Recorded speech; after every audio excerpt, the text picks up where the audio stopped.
प्रिय विद्यार्थी नमस्ते। यह है कक्षा 10वीं NCERT की प्रश्नावली 1.2 का दूसरे प्रश्न का दूसरा क्वेश्चन। तो इसमें है कि HCF और LCM ज्ञात करना है अपन को अभाज्य गुणनखंड विधि से। तो यह 510 और 92 के अभाज्य गुणनखंड विधि से HCF और LCM ज्ञात करना है। तो पहले 510 के तोड़ना है अपन को अभाज्य गुणनखंड। तो 510 के अभाज्य गुणनखंड पहले हम समझा दे रहे रफ में। ये है 510 अभाज्य गुणनखंड तोड़ें तो 2 दूनी 4, यहाँ बचेगा 1, यहाँ हो जाएंगे 11, 2 पंचे 10, यहाँ फिर 1 बचेगा तो 2 पंचे 10। अब देखते हैं इसमें 5 और 5 10 और 2 12, 12 में 3 का भाग जाता है तो इसमें 3 का भी भाग जाएगा। तो 3 8 24, यहाँ बचेगा 1, हो जाएंगे 15, 3 5 15। अब इसमें आप 8 5 13, यानी 13 में 3 का तो भाग जाता नहीं है। तो अब यहाँ इकाई में 5 हैं तो इसमें 5 का भाग जाएगा। 5 एकम 5, यहाँ बचेंगे 3, हो जाएंगे 35, 5 7 35। अब इसमें केवल 17 में 17 का 17 एकम 17। तो इसके अभाज्य गुणनखंड 510 के अभाज्य गुणनखंड होंगे 2 गुणित 3 गुणित 5 गुणित 17 गुणित 1 भी अपन ने इसलिए लिख लिया है कि इसका एक 17 के बाद 17 एकम 17, तो 1 भी इसका अभाज्य गुणनखंड है। अब 92 के अभाज्य गुणनखंड तोड़ें तो जी 92 के अभाज्य गुणनखंड 2 चौके 8, यहाँ बचेगा 1, तो हो जाएंगे 12, 2 6 12, फिर 2 का भाग देंगे, 2 दूनी 4, 2 3 6। अब 23 में सिर्फ 23 का जाता है, 23 एकम 23। तो इसके अभाज्य गुणनखंड हो जाएंगे 2 गुणित 2 गुणित 23 गुणित 1, ये इसके अभाज्य गुणनखंड। तो इसके अभाज्य गुणनखंड हो गए 2 गुणित 2 गुणित 23 गुणित 1, ये इसके अभाज्य गुणनखंड हो गए। अब अपन HCF किस प्रकार ज्ञात करते हैं कि इन दोनों के उभयनिष्ठ गुणनखंड कितने हैं। तो HCF कौन कौन संख्याओं का 510 और 92 का HCF ज्ञात करें। तो देखो यहाँ 2 है और यहाँ भी 2 मिल गया है तो ये 2 हो गए। अब इसके बाद 3 यहाँ इसमें नहीं है, 5 यहाँ इसमें नहीं है, 17 यहाँ इसमें नहीं है। अब यहाँ 2 है तो इसमें नहीं मिलेगा क्योंकि ये 2 तो मिल गए थे। अब 23 इसमें है तो इसमें नहीं है, और यहाँ 1 और है इनका दोनों का। तो 2, अब जितनी भी संख्या उभयनिष्ठ होंगी उनका कर देंगे अपन गुणा। तो 2 एकम 2, ये हो जाएगा HCF। ये HCF हो गया। इसके बाद है इसका LCM किस प्रकार ज्ञात करना है कि LCM 510 और 92 का LCM। तो पहले अपन ये देखेंगे, पहले की तो पूरे गुणनखंड लिख दो, 2 गुणित 3 गुणित 5 गुणित 17 गुणित 1, जी पूरे गुणनखंड। अब 17 गुणित 1 यानी 17 ही कहलाए। तो 2 गुणित 3 गुणित 5 गुणित 17। अब इसमें देखें, अब दूसरे में तो इसमें जो लिख चुके हैं वो अपन को छोड़ देना है। तो ये तो पूरे लिख चुके हैं। अब यहाँ आए 2, तो ये पहले से इसमें लिख दिया है अपन ने 2, तो अब ये 2 नहीं लिखेंगे। लेकिन ये वाला 2 देखो ये लिख चुका था यहाँ तक। अब इसमें जब देखेंगे तो ये 2 लिख चुका है अपना। तो अब ये वाला 2 लेंगे अपन जी। तो ये 2 और ये फिर इसमें 23 तो अभी लिखा नहीं है तो ये 23 और ले लेंगे। तो अब यहाँ तक का गुणा करें तो कितने आएंगे जी 510, और ये 23 दूनी 46, 46 का 510 में गुणा करेंगे तो 23,460। ये अपना LCM आ गया। ये दोनों आंसर, लेकिन सत्यापन करना है इस क्वेश्चन में कि दोनों संख्याओं का गुणनफल बराबर होता है HCF गुणित LCM के बराबर।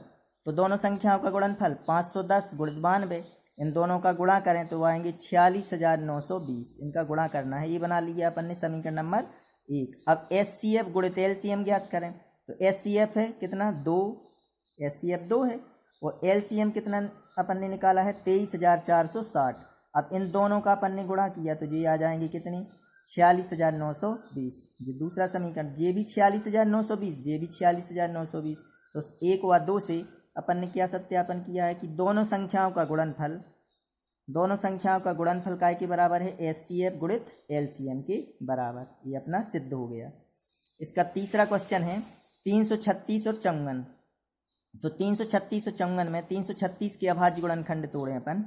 तो पहले हम तुमको समझा दें रफ में। 336 इसके अभाज्य गुणनखंड तोड़ेंगे तो 2 एकम 2, यहाँ बचेगा 1, हो गए 13, 2 6 12, यहाँ फिर 1, 2 8 16, यहाँ 16 हो जाएंगे। फिर 2 का भाग 2, 2 8 16, 2 चौके 8, फिर 2 का भाग 2 चौके 8, 2 दूनी 4, फिर 2 का भाग, 2 दूनी 4, 2 एकम 2। अब 21 है तो 3 का भाग जाएगा, 3 साते 21 और 7 एकम 7। तो इसके अभाज्य गुणनखंड होंगे 2 गुणित 2 गुणित 2 गुणित 2 गुणित 3 गुणित 7 गुणित 1। तो इसके अभाज्य गुणनखंड 336 के अभाज्य गुणनखंड 2 गुणित 2 गुणित 2 गुणित 2 गुणित 3 गुणित 7। अब चंगन के अभाज्य गुणनखंड तोड़ें। चंगन के तो 2 दूनी 4 बचो 1 तो होगा 14, 2 सत्ते 14। अब 3 का भाग, 3 नाम 27, 3 त्रिका 9, 3 एकम 3। इसके अभाज्य गुणनखंड हो जाएंगे चंगन के 2 गुणित 3 गुणित 3 गुणित 3। तो चंगन के अभाज्य गुणनखंड 2 गुणित 3 गुणित 3 गुणित 3। अब इसका एचसीएफ किस प्रकार ज्ञात किया जाता है कि इनकी दोनों के उभयनिष्ठ गुणनखंड जो आएंगे उनका अपन गुणा कर देंगे। तो देखो यहाँ 2 है, ये भी 2, तो जो 2 लिख लिए एचसीएफ में। यहाँ 2 है, अब इसमें नहीं मिल रहा है तो देखो यहाँ ये 3 है, इसमें भी 3 है। तो देखो ए वाली संख्या और ए वाली संख्या उभयनिष्ठ मिल गई। अब इसमें है तो इसमें नहीं है, इसमें है तो इसमें नहीं है। तो इन दोनों में कौन सी संख्या उभयनिष्ठ मिल रही है? 2 मिल रहा है और ये 3 मिल रहा है। तो 2 गुणित 3, तो एचसीएफ हो जाएगा 2 गुणित 3 यानी 6। ये एचसीएफ ज्ञात कर लिया। एलसीएम ज्ञात करना है तो 336 गुणित चंगन। तो एलसीएम में क्या करना है, पहले की तो 336 जो पहले गुणनखंड निकाले वे पूरे लिख लेंगे अपन। तो जी पूरे 2 गुणित 2 गुणित 2 गुणित 2 गुणित 3 गुणित 7। तो 2 गुणित 2 गुणित 2 गुणित 2 गुणित 3 गुणित 7 जी लिख लिए। अब अपन दूसरे में क्या चेक करते हैं कि जितने इसमें लिख चुके हैं वो नहीं लिखना है। तो देखो दूसरे में यहाँ तक लिख चुके थे अपने। अब जे आया है 2, तो जे तो पहले से लिख लिया है अपन ने। अब जे 3, तो यहाँ 3 भी लिख गया है, ये 3 लिख गया है। अब यहाँ के जे 3 और जे वाले 3 नहीं लिखे हैं, तो ये दोनों 3 गुणित 3 और लिख लेंगे अपन। तो 3 गुणित 3 जे लिख लिए और बाकी के जे पहले पूरे। और इसमें जो लिख चुके थे वो छोड़ दिए अपन ने। एक जो 1 2 है तो 2 तो लिख चुका है, 3 तो 3 भी लिख चुका है। अब जे वाले 3 गुणित 3 बचे तो जे वाले लिख दिए अपन ने। अब इनका पूरा गुणा कर ले तो यहाँ तक कितने हो जाएंगे 336, और ये 3 गुणित 3 की 9 को इसमें गुणा कर देंगे तो ये बन जाए 9 का जैसे ही 336 में गुणा करेंगे तो 3024। जिसका जे आ गया एचसीएफ और जे आ गया इसका एलसीएम।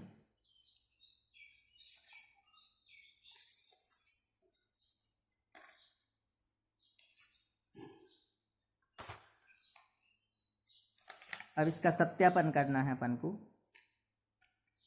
सत्यापन करना है कि दोनों संख्याओं का गुणनफल एचसीएफ गुणित एलसीएम के बराबर होता है। तो ये सत्यापन कि दोनों संख्याओं का गुणनफल 336 गुणित चंगन, इन दोनों का गुणा किया तो 18144। ये समीकरण बना लिया एक। अब एचसीएफ गुणित एलसीएम, इसका एचसीएफ है कितना? एचसीएफ है 6 और एलसीएम कितना है 3024। इन दोनों का गुणा कर दें तो एचसीएफ गुणित एलसीएम 6 गुणित 3024, जे भी 18144। जे समीकरण 1, जे समीकरण 2। तो 1 व 2 से दोनों संख्याओं का गुणनफल बराबर एचसीएफ गुणित एलसीएम। ये अपन ने सिद्ध कर लिया।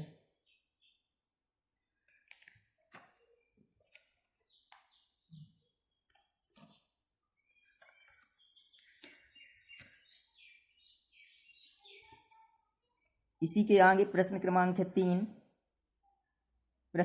3 की अभाज्य गुणनखंड विधि द्वारा निम्नलिखित पूर्णांकों के एचसीएफ और एलसीएम ज्ञात कीजिए। फिर वही एचसीएफ और एलसीएम ज्ञात करना है अभाज्य गुणनखंड विधि से। तो पहला क्वेश्चन है 12, 15 और 21 का एचसीएफ और एलसीएम ज्ञात करना है। तो 12 के अभाज्य गुणनखंड तोड़ें। तो 12 के अभाज्य गुणनखंड 2 गुणित 2 गुणित 3। ये तो अब हमने पहले ये सब पे बनते हैं। 12 के अभाज्य गुणनखंड 2, 2 छंग 12, 2 3 6 और 3 एकम 3। तो इसके अभाज्य गुणनखंड 2 गुणित 2 गुणित 3 हो जाएंगे। अब है 15 के तोड़ें अपन, 3 5 15, 5 एकम 5। अब इसके बाद 21 के तोड़ें तो 3 7 21, 7 एकम 7। ये इनके अभाज्य गुणनखंड तोड़ लेने हैं। तो ये रफ में करना है जी। पूरे अभाज्य गुणनखंड रफ में निकाल के यहाँ डायरेक्ट लिखना है अपन को कि 12 के अभाज्य गुणनखंड 2 गुणित 2 गुणित 3, 15 के अभाज्य गुणनखंड 3 गुणित 5, 21 के अभाज्य गुणनखंड 3 गुणित 7। अब इसमें तीनों में देखना है कि उभयनिष्ठ संख्या कौन सी है। तो एचसीएफ 12, 15 और 21, अगर दो उभयनिष्ठ मिलेंगी तो गुणा कर देंगे, अगर एक ही मिली तो केवल HCF एक ही संख्या जो कुछ उभयनिष्ठ मिलेगी। तो इसमें देखो 3 इसमें है, 3 इसमें भी है और 3 इसमें भी है, तो इसका HCF जो होगा वो हो जाएगा 3। अगर कोई और संख्या उभयनिष्ठ तीनों में मिलती तो गुणित करके अपन उसका गुणा करके HCF आ जाता। अगर कोई भी संख्या उभयनिष्ठ नहीं मिल रही तो इनका उभयनिष्ठ गुणनखंड गुणित 1 गुणित 1 गुणित 1, तो इनका उभयनिष्ठ गुणनखंड 1 हो जाता। अगर कोई भी इनमें उभयनिष्ठ ना मिली तो गुणित 1 और लिखना पड़ेगा अपन को, गुणित 1 तीनों में, तो उभयनिष्ठ गुणनखंड जो होगा वो 1 हो जाएगा। तो HCF 12, 15 और 21 का HCF हो जाएगा 3। ये आंसर आ गया। अब इसका LCM किस प्रकार निकालेंगे? LCM बराबर 12, 15 और 21 का, तो पहले के पूरे 2 गुणित 2 गुणित 3 ये लिख दिए।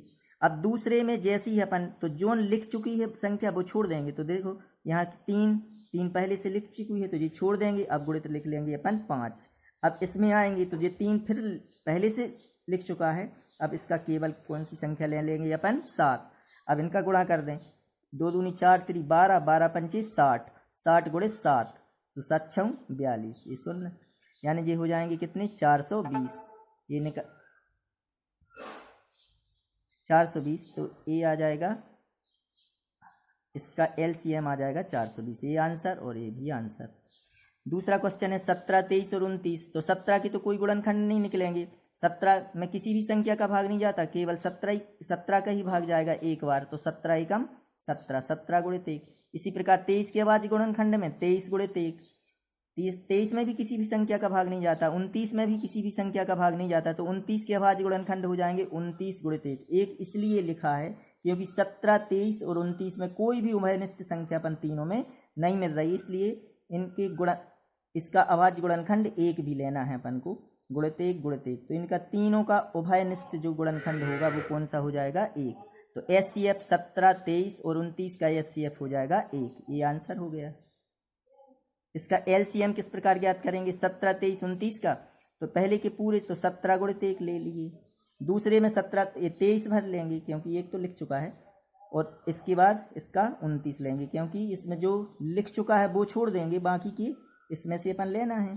तो 29 तो लिखा नहीं था, तो ये 29 भी, तो 17 गुणित 23 गुणित 29, तो इन तीनों को 17 का पहले 23 में गुणा और जितना भी आए उसका गुणा कर दो 29 में, तो ये आ जाएंगे 11,339। ये आंसर।